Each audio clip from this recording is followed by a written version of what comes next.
അപ്പോൾ ജഡായിപ്പാറ കാണാൻ വേണ്ടി വന്നതാണ്. ഇപ്പോൾ ചടയമംഗലത്ത് ഇവിടുന്ന് ജഡായിപ്പാറ പോകണം. പക്ഷെ നല്ല മഴയാണ്. അതിൻ്റെ ഇടയ്ക്ക് ഒന്ന് ഫുഡ് കഴിക്കാൻ വേണ്ടി കയറാൻ പോവാണ്.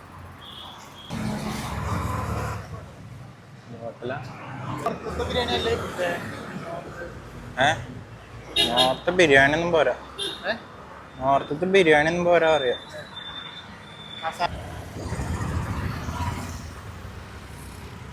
ചടയമംഗലത്തുനിന്നും 60 രൂപ കൊടുത്ത് ഹോട്ടലിൽ പോവാം. 60 രൂപയും കൊടുത്തിട്ട് ഹോട്ടൽ കയറിയിരിക്കുന്നുണ്ട്.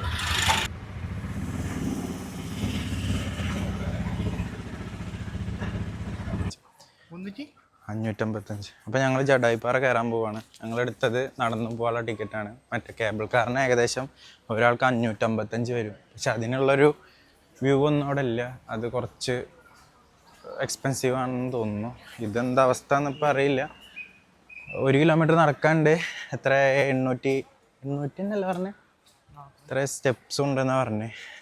ഞങ്ങളിവിടെ എത്തിയത് 4 മണി 4:15 അപ്പോൾ പെട്ടെന്ന് കയറണം എന്നാണ് പറയുന്നത്. 6 മണി വരെ ഉള്ളൂ എന്ന് പറയുന്നത്. അപ്പോൾ ബാക്കി സ്റ്റെപ്പ് എന്ന് പറഞ്ഞപ്പോൾ ഇങ്ങനത്തെ സ്റ്റെപ്പാണെന്ന് വിചാരിച്ചത്. സ്റ്റാമിന ഉള്ളതുകൊണ്ട് കുഴപ്പമില്ല എന്നൊക്കെ.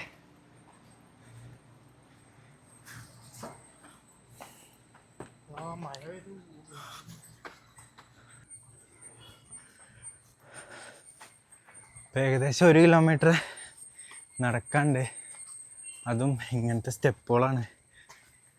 അപ്പോൾ ആരോഗ്യമുണ്ടെങ്കിൽ മാത്രം അത് ചൂസ് ചെയ്യുക. അത്യാവശ്യം സ്ലോപ്പുണ്ട്.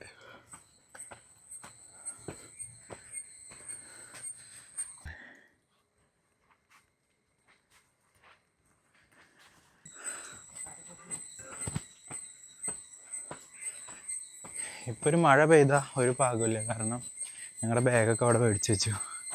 ബാഗിലാണ് ആകെ ഉണ്ടായിരുന്ന കോട്ടുള്ളത്. അപ്പോൾ ഇപ്പോൾ ഒരു മഴ പെയ്താൽ എല്ലാവരും തന്നെ.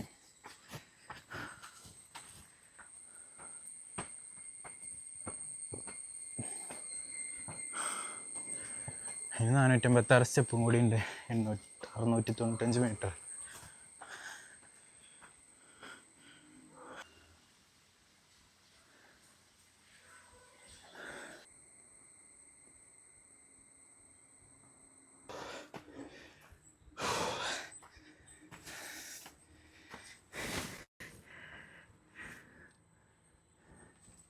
എങ്ങനെയുണ്ട് എൻ്റെ അഭിനയം?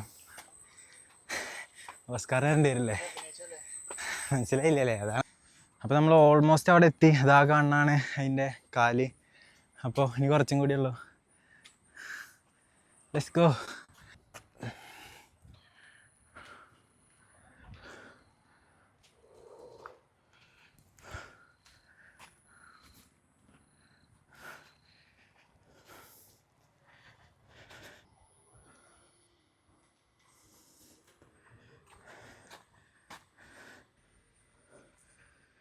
ഈ കേബിൾ കാർ വഴി അവിടെ നിന്ന് നമുക്ക് ഇവിടെ കയറാം. പക്ഷെ അതിന് 555 രൂപയാണ് ഒരാൾക്ക്. അതായത് നടന്ന് വരാൻ പറ്റുന്നവരാണെങ്കിൽ അതാണ് എളുപ്പം. പൈസ ലാഭിക്കാം, ഒരു ഡിഫറെൻറ്റ് വൈബാവും. അപ്പോൾ ഫൈനലി നമ്മൾ ഇവിടെ എത്തി. നല്ല രീതിയിൽ കിതയ്ക്കുന്നുണ്ട്. ഏകദേശം 800ൻ്റെ മേലെ സ്റ്റെപ്പൊക്കെ കയറിയിട്ടാണ് ഇവിടെ എത്തിയത്.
ശ്രീരാമൻ്റെ കാൽപ്പാടെന്നാണ് പറയണത്.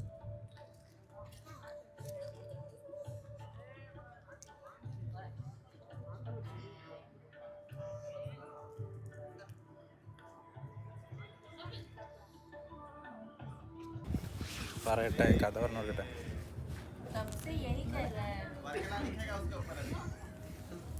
പണ്ട് സീതാദേവിനെ തട്ടിക്കൊണ്ടു പോകുന്ന സമയത്ത് രാവണൻ്റെ നിന്ന് സീതാദേവിനെ രക്ഷിക്കാൻ വേണ്ടിയിട്ട് ഇടയിൽ കയറി വന്നതാണ് നമ്മുടെ ജടായു.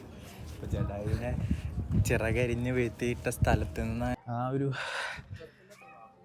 ഒരു മിത്തിൽ നിന്നാണ് ഈ ഒരു ജടായുപ്പാറ ഉണ്ടായത് എന്നാണ് വിശ്വാസം.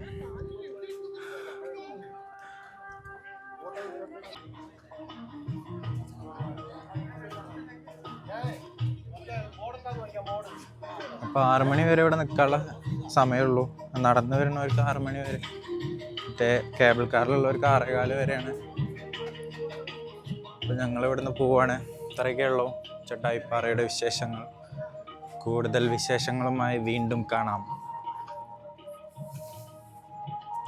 അപ്പോൾ ജടായുപ്പാറ വരികയാണെങ്കിൽ, ആരോഗ്യമുള്ളവരാണെങ്കിൽ നിങ്ങൾ ഈ നടന്നു പോകണ എടുക്കാൻ ശ്രമിക്കുക. കാരണം ഈ ഒരു വൈബ് ഈ കേബിൾ കാറിൽ പോകുമ്പോൾ കിട്ടില്ല.